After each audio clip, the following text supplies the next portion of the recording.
వినాయక చవితి యొక్క విశిష్టత ఏమిటి సార్? ఇది ప్రథమ పూజ, ప్రథమ గణనాథుని యొక్క పూజ. ఈ పూజ చేయండి ఏ ఒక్క రకమైనటువంటి వ్రతం కానీ ఏ పూజలు కూడా చేయరు, ఏ వివాహాలు కూడా. తెల్లవారు లేచి ఆ స్నానమది ఆచరించి పవిత్రంగా ఎవరికి కలిగిన విధానంతో ఆ యొక్క పదార్థాలతోని ఈ యొక్క పూజ అనేది చేసుకోవచ్చండి అయ్యా. ఈరోజు పెద్ద పెద్ద విగ్రహాలు నిర్వహించడం వలన ప్రజలకు కానీ అసౌకర్యం కలుగుతున్నదండి. ఆ ఎత్తు తగ్గించుకొని ఆ అయ్యే ఖర్చుని అన్నదానానికి ఉపయోగిస్తే బాగుంటుందని నా అభిప్రాయం. అంటే పసుపుతో కానీ మట్టితో కానీ విగ్రహాన్ని తయారు చేసి గణపతికి పూజ చేసినట్లయితే ఎటువంటి విఘ్నాలు ఉండవు అని శాస్త్రాలు చెప్పిస్తున్నాయి. అంటే ఇంత భారీ విగ్రహాలు పెట్టడం అనేది కరెక్టే అంటారా? మన హిందూ యువతలో గణనాథుని యొక్క పూజ ఘనంగా నిర్వహించుకోవాలని యువత చిన్ననాటి నుండి ఉర్రూతలొగుతుంది. గణపతికి ఎవరికి వీలైన దీదిలోని వాళ్ళు పూజ చేసుకోవచ్చు. అది చిన్న విగ్రహం అవ్వచ్చు, పెద్ద విగ్రహం అవ్వచ్చు. ఈ నవరాత్రులు కూడా చక్కని దేవుని పాటలు పెట్టండి, భక్తి గీతాలతోటి మనం సాంప్రదాయంగా వెళ్తే అది దాని అందం వేరే ఉంటుంది.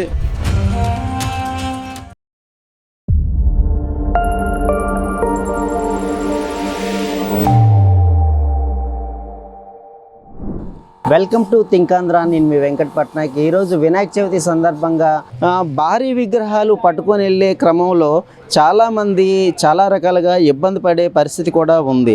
అయితే మనం చూస్తూ ఉన్నాం, భారీ విగ్రహాలు తరలించేటప్పుడు ఏం జరుగుతూ ఉందంటే కరెంటు తీగలకో లేదంటే ఇతర ట్రాఫిక్ సమస్యలకో అంటే అనుకోకుండా జరిగినటువంటి సంఘటనల్లో కొందరు మరణించే పరిస్థితి కూడా వస్తూ ఉంది. చూద్దాం రండి, ప్రజలు ఏమంటున్నారో ఒకసారి అడిగి తెలుసుకునే ప్రయత్నం కూడా చేద్దాం. గురువుగారు, ఈ వినాయక చవితి యొక్క విశిష్టత ఏమిటి సార్? శ్రీ శ్రీ శ్రీ సిద్ధి వినాయక మహోత్సవాలు ప్రతి దగ్గర కూడా నవరాత్రులు అన్నటువంటిది మన దేశంలో మొత్తం మీద ఎక్కడున్నా తెలుగు వాళ్ళు అందరూ కూడా జరుపుకుంటారు. ఇది ఏమిటంటే ఇది ప్రథమ పూజ, ప్రథమ గణనాథుని యొక్క పూజ. ఈ పూజ చేయండి ఏ ఒక్క రకమైనటువంటి వ్రతం కానీ ఏ పూజలు కూడా చేయరు, ఏ వివాహాలు కూడా. అన్నిటికీ ప్రసిద్ధి చెందినటువంటి వినాయకుడు కాబట్టి సిద్ధి వినాయకుడు అన్నటువంటి పేరు కూడా వచ్చింది. మరి ఈ వినాయకుడు అదే పూజ చేసినటువంటి ప్రతి వారు కూడా దీనికి 21 రకమైనటువంటి పత్రిలు కూడా ఉంటాయి. అంటే మారేడు, తులసి, అదేవిధంగా జువ్వి, రావి, మామిడి, మరి జిల్లేడు, నేరేడు, ఈ విధంగా 21 పత్రిలను కూడా ప్రతి వారు వచ్చి ఈ యొక్క వినాయక పూజను చేస్తే వాళ్ళకి అనుకున్నటువంటి కార్యాలన్నీ కూడా సిద్ధించి ప్రతి ఒక్కరికి కూడా అధికమైనటువంటి భగవంతుడి కృప వల్ల అనేక లాభాలు కూడా పొందుతారు. కాబట్టి ప్రతి ఒక్కరూ కూడా ప్రతి సంవత్సరము కూడా వాళ్ళు జీవనం ఉన్నంత వరకు కూడా ఈ సిద్ధి వినాయకుని స్మరించి పూజ చేసినటువంటి వాళ్ళందరికీ కూడా ఆ వినాయకుడి వల్ల అన్ని వరాలు కూడా సిద్ధిస్తాయని మన యొక్క భారతదేశంలో అందరూ కూడా మహాకవులు అందరూ కూడా ప్రసిద్ధి చెందిన వాళ్ళు చేస్తుంటారు, చెప్తుంటారు. పూజ సమయం ఏ టైం నుంచి ఏ టైంలో వరకు చేసుకోవచ్చు అంటారు ఈ వినాయక చవితి రోజు? అంటే మనకి ముందు రోజు అనేది తగులుతున్నది కాబట్టి మనకి వేకువజాము నుంచి ఈ యొక్క మధ్యాహ్నం టైం వరకు మనకి ఎప్పుడైనా సరే ఎవరు వీలు బట్టి వాళ్ళు చేసుకోవడం అనేది సరిసమానంగా మనం భావిస్తామండి. చేసుకోవచ్చండి, తప్పేం లేదు. తెల్లవారు లేచి ఆచరించి స్నానమది ఆచరించి పవిత్రంగా ఈ యొక్క పూజా విధానంగా ఎవరికి తోచినది ఎవరికి కలిగిన విధానంతో ఆ యొక్క పదార్థాలతోని పూజా విధాన పదార్థాలతోని మనం ఈ యొక్క పూజ అనేది చేసుకోవచ్చండి అయ్యా. పల్లెల్లో కానీ పట్టణాల్లో కానీ మట్టి విగ్రహాలు చిన్న చిన్న విగ్రహాలతో పెట్టుకొని పూజిస్తూ ఉంటారు.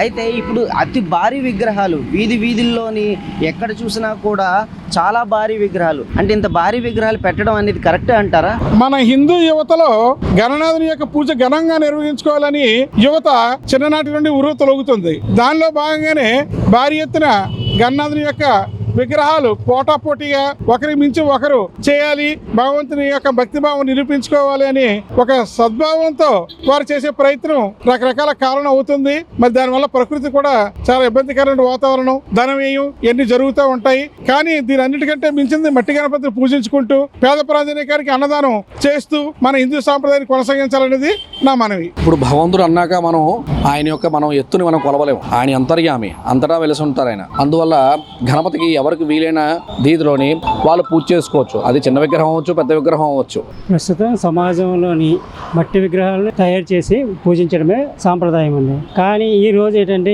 ఎవరి ఈగోకి ఎవరు గొప్పతనం కోసం కలర్స్ అలాగే హైట్లు పెంచడం జరుగుతుంది. ఈరోజు పెద్ద పెద్ద విగ్రహాలు నిర్వహించడం వలన ప్రజలకు కానీ అసౌకర్యం కలుగుతున్నదండి. దానివల్ల ఏంటంటే ఎంత వీలైనంత వరకు మినిమం 10 అడుగులు 12 అడుగులు మ్యాక్సిమం తయారు చేసుకొని వినాయక చవితి నిర్వహించుకుంటే అందరికీ మంచిదిగా భావిస్తున్నాం. అలాగే అనుపు కార్యక్రమం కూడా ఎక్కడ విగ్రహాన్ని అక్కడే అనుపు చేసుకొని అనంతరం ఆ మట్టిని సముద్రంలోనికి తీసుకెళ్లి ఆ కమిటీ వారు నిమజ్జనం కలుపుకుంటే చాలా బాగుంటుంది నా ఉద్దేశం. హిందూ యువతకి అత్యుత్సాహం ఎక్కువ, వాళ్ళని మనం ఆపలేం. కాకపోతే నా సజెషన్ ఏంటంటే ఆ ఎత్తు తగ్గించుకొని ఆ అయ్యే ఖర్చుని అన్నదానానికి ఉపయోగిస్తే బాగుంటుందని నా అభిప్రాయం. భారీ విగ్రహాలు అనేది కరెక్ట్ కాదు. తక్కువ ఎత్తులో విగ్రహాలు పెట్టి మంచి సౌండ్, శ్రావ్యమైన సంగీతం దేవుణ్ణి అనిపి భక్తి పాటలతో ప్రజలందరూ సుఖ సంతోషాలతో ఉంటారని కోరుకుంటూ వీధుల్లో చిన్న చిన్న విగ్రహాలు అంటే పిల్లలు 10 మంది 20 మంది పిల్లలు కలిపి చిన్న విగ్రహాలు పెట్టుకొని పూజలు చేసేవాళ్ళు. అప్పుడు ఆ తరం అలా ఉండేది. పైగా అసలు వేదాల్లో రాసింది కూడా మట్టి విగ్రహాన్ని అంటే పసుపుతో కానీ మట్టితో కానీ విగ్రహాన్ని తయారు చేసి గణపతికి పూజ చేసినట్లయితే ఎటువంటి విఘ్నాలు ఉండవు అని శాస్త్రాలు చెప్పిస్తున్నాయి. దాని మీదే మన హైందవ సమాజం కూడా అదే విధంగా ముందు నడుస్తుంది. నేటి యువతకు కూడా నేను చెప్పేది ఒకే ఒక విషయం. ప్రస్తుతం ఇవి ఏ వీధుల్లో చూసినా ఏ గల్లీలో చూసినా 50 అడుగులు 100 అడుగులు 200 అడుగులు ఏంటండి విగ్రహాలు ఇవి. అంటే సామాన్యంగా పందిరలు అన్నటువంటి వాళ్ళు పెట్టినటువంటి వాళ్ళు ఒక 4.5, 5, 5.5, 6 అడుగులు ఈ విధంగా పెట్టుకుంటే అందరికీ కూడా అనుకూలంగా ఉంటుంది. తర్వాత ఏంటి అంటే పెద్ద పెద్ద విగ్రహాలు ఈ ట్రాక్టర్లు బళ్ళు మీద తీసుకువెళ్ళేటప్పుడు కరెంటు వైర్లు కూడా తగలడానికి అవకాశం ఉండి మరి హైదరాబాద్లో చూసారు సుమారు 10 మంది వరకు కూడా పాపం ప్రాణాలు పోయే వాళ్ళందరూ కూడా చాలా బాధపడుతున్నారు. అందుకు విగ్రహాలని కొంచెం తక్కువగా వాటిని, ఎందుకంటే చిన్నదైనా పెద్దదైనా వినాయకుడే. అందుకు భారీ విగ్రహాలను తగ్గించి అది కూడా ఎక్కువైనటువంటి కల్మషమైనటువంటి రంగులతో కూడా కాకుండా మట్టి వినాయకుడితో చేస్తే చాలా ప్రసిద్ధి చెందినాం అన్నటువంటిది ప్రతి ఒక్కరూ చెప్తున్నారు. కాబట్టి మట్టి వినాయకుడిని భారీ విగ్రహాలని తగ్గించి కొద్ది చిన్న సైజులో చేసుకుంటే అది తీసుకువెళ్ళడానికి అందరికీ కూడా రేపు పొద్దున్న ఈ గణపతి నవరాత్రి మహోత్సవాలు అయిపోయిన తర్వాత అనుపు రోజు కూడా అందరికీ కూడా చాలా చక్కగా ఉపయోగపడుతుంది, అనుకూలిస్తుందని మరీ అందరికీ కూడా తెలియజేస్తున్నాం. మట్టి గణపతిని పూజించాలి, ప్రకృతిని కాపాడాలనేది సదుద్దేశంతో ప్రచారాలు చేయడమే కాకుండా ఈ రంగులు పూసినటువంటి గణపతి నిషేధం అనేది ప్రభుత్వం కూడా దీని మీద కఠిన చర్యలు తీసుకుంటే బాగుంటుంది. మరి ఈ పెద్ద గణపతుల వల్ల ఏంటంటే చాలా వ్యయంతో కూడుకున్న వ్యవహారం. ప్రతి వార్డులో కూడా నీటితో ఒక కుండీలతో ఏర్పాటు చేసి అక్కడే నిమజ్జనం చేసి అక్కడ ఉన్నటువంటి వాతావరణాన్ని కాలుష్యం అవ్వకుండా చాలా ప్రయత్నాలు చేస్తున్నారు. పెద్ద విగ్రహాలు ఇన్నల్లాగా మీరు ఇంతకుముందు ట్రావెల్స్ మీద తెచ్చేవారు, ఎక్కడికి సముద్రంలో కలపడం తెచ్చేవారు. ఇప్పుడు ఆ సిస్టమ్ లేదు. ఎక్కడైతే ఇప్పుడు ఫర్ ఎగ్జాంపుల్ గాజువాకలో పెద్ద వినాయకుడు పెడుతున్నారు, 136 అడుగుల దగ్గర పెడుతున్నారు, అక్కడే నిమజ్జనం చేస్తున్నారు. అంటే ప్రాణ నష్టం జరగకూడదు, ప్రాణాలు వాళ్ళకి ఎవరికి ఇబ్బంది పడకూడదు కదండి. దేవుడు అన్నట్టు చిన్నోడైనా పెద్దోడైనా సరే ఒకరి మీద ఒకరికి ఆనందంతో దేవుడి గురించి పెడుతున్నారు తప్ప ఏది చిన్న దేవుడైనా పెద్ద దేవుడైనా ఒకటే. ఆ విగ్రహాల వల్ల ఎంతమంది చనిపోతున్నారు. విగ్రహం తయారు చేసిన దగ్గర నుంచి తీసుకొచ్చినప్పుడు ఏ ఎలక్ట్రికల్ పోల్కో లేకపోతే ఏ ఎలక్ట్రికల్ హై టెన్షన్ వైర్కో తగిలి అక్కడ చనిపోవడం, కర్మజాలకపోయినా ఏదో బాధపడి తీసుకొచ్చి పూజలు అవుతాయి. పూజలు అయిన తర్వాత నిమజ్జనాన్ని తీసుకెళ్తారు కదా, అదే నదిలో కానీ సముద్రంలో కానీ నిమజ్జనం చేసినప్పుడు అప్పుడు కూడా ఈ కరెక్ట్ అయిన అపశృతులు దొరుకుతున్నాయి. చాలా మంది పిల్లలు చనిపోయారు. అంటే దయచేసి ఇటువంటి సాంప్రదాయాన్ని మానేయండి. మనకు భగవంతుడు అనేవాడు అందరికి భగవంతుడు. ఇంట్లో ప్రతి ఒక్కరు కూడా ఇట్లా చిన్న మట్టి విగ్రహాన్ని పూజ చేసి ఇచ్చేయండి. మీకు 10 మంది కావాలనుకోండి, ఒక మోస్తా ఒక 5 అడుగులు 6 అడుగులు అది వీధుల్లో కాబట్టి అది ఆ విధంగా చేయండి. అంతే తప్ప ఇలా భారీ ఎత్తున విగ్రహాలు పెట్టి ప్రజలను ఇబ్బంది పెట్టి మీరు ఇబ్బంది పడి సాగులు కొని తీసుకోవద్దు. మరి వినాయకుడి వల్ల ఏమిటవుతుంది, ఈ యొక్క దారి వెళ్తుండగా ఈ యొక్క ఎలక్ట్రికల్ తీగలు అలాగే ఏమైనా ఒకవేళ మీద పడిన జనానికి ఇబ్బంది కలిగే అవకాశాలు ఉంటాయి. కాబట్టి అందువల్ల అందరూ దాని తగ్గ సరి జాగ్రత్తలు తీసుకొని, ఒకవేళ చిన్న విగ్రహాలు అయితే సంపూర్ణం, అదే మనకి పెద్ద విగ్రహాలు అనుకోండి గట్టితోని మట్టితోని కొందరు తయారు చేస్తారండి. ఒకవేళ ఎత్తైన వినాయకులు చేసుకుందాం అనుకున్నా ఆ యొక్క స్థానంలోనే నిర్మించుకొని అక్కడే నిమజ్జనం చేసేసి ఆ యొక్క మట్టిని పట్టుకెళ్ళి అక్కడ కలుపుకోవడం అనేది శ్రేష్టం అండి. చిన్న విగ్రహాలు మట్టి విగ్రహాలు మాత్రమే పెట్టుకుంటే బాగుంటుందా, లేదంటే ఏ రకంగా వీళ్ళు పెట్టుకుంటే బాగుంటుంది అనేది యువతకి మీరు ఏం చెప్తారు? హిందూ యువతకి నా యొక్క పిలుపు ఏంటంటే మట్టి గణపతి సాధ్యమైనంత ఎక్కువ స్థాయిలో ఎంత హైట్ అవకాశం ఉంటే అంత హైట్ మట్టి గణపతినే మనం పూజించుకుందాం, ప్రకృతిని కాపాడుకుందాం.